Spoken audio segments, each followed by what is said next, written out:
நீங்க என்ன சொல்றாங்கன்னா, கிட்டத்தட்ட வந்து அமெரிக்கா சொல்லக்கூடியது 70% ஏவுகணைகள் வந்து அழிச்சிட்டோம் அப்படின்றத வந்து அமெரிக்கா வந்து சொல்றாங்க. 30% தான் இருக்கு அப்படின்றத சொல்றாங்க.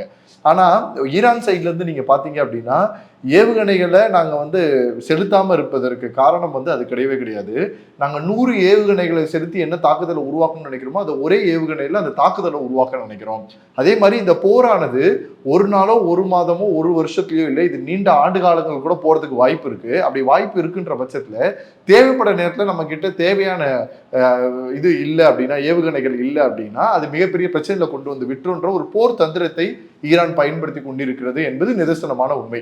அதே நேரத்தில் ஈரானுடைய இந்த ஆவேசமானதும், ஈரானுடைய இந்த உத்வேகமானதும் உலக நாடுகள்ல இருக்கக்கூடிய ஒரு சந்தையை பெருசா அடிவாங்க வைக்குது. அதுதான் உலகத்திற்கு சப்ளை ஆகக்கூடிய எண்ணெய் கிடங்குகள் சொல்லக்கூடிய ஒரு 20% அது பக்கமே ஸ்டேட் ஆஃப் ஹார்மஸ்ன்றக்கூடிய அந்த பகுதியில் சார்ந்து அவங்க வந்து வச்சிருக்காங்க. மற்ற நாடுகள் 80% அது பிரிச்சு அது இது பண்றாங்க. ஒரு சில நாடுகள் தனக்கானதை தானே சரி செய்யக்கூடிய, உருவாக்கிக்கக்கூடிய ஒரு வல்லமைகளை இப்ப எடுத்து வச்சிருக்காங்க.